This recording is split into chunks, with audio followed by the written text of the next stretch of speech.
Jake, this is a memory thing that Jake did in order to learn this special speech, but also to earn a little money on the side. 100 bucks. Speak. Now, Speak you'll notice clearly. in my pocket here, there is an award, and it says, Jake Biancher, Gettysburg Address. It's a $100 bill.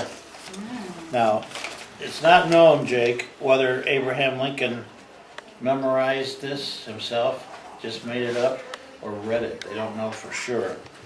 But at 2 p.m., President Lincoln put on his steel-rimmed glasses, and he made this speech at the battlefield of Gettysburg.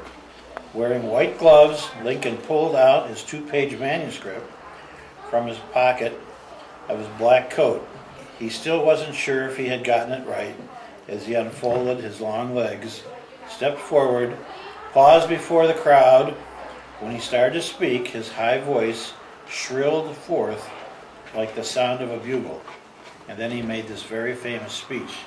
Now, Jake, if you've memorized this speech, then you can get a reward. I might go and get stuck with it. When are you ready to start now? Yeah. Okay. Speak clearly. And slowly and clearly, because I've got to hear every word, and remember, there can't be any mistakes. No pressure. No pressure. And I'll be reading, it all right here. Okay. When you're ready, Jake, you may begin.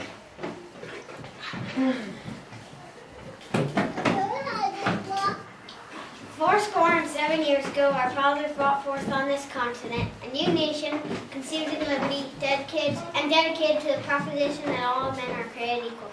Now we are engaged in a great civil war, testing whether that nation or any nation so conceived and so dedicated can long endure. We are met on great battlefields of that war. We have come to dedicate a portion of that field as a final resting place for those who here gave their lives so that that nation might live. It is altogether fitting and proper that we should do this. But in a larger sense, we cannot dedicate, we cannot consecrate, we cannot hallow this ground. The brave men, living and dead, who struggled have consecrated far above our poor power to add and detract. The world will little note nor long remember what we say here, but it can never forget what they did here. It is for us the living, rather, to be dedicated to the unfinished work, which they who fought here have thus so far nobly advanced. It is rather for us to be here dedicated to the great task remaining before us, that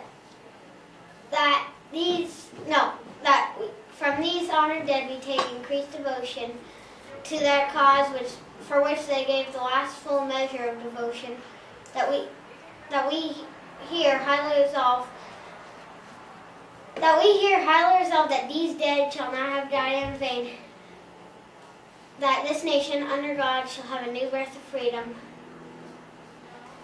and that the government of the people, by the people, for the people shall not perish from the earth.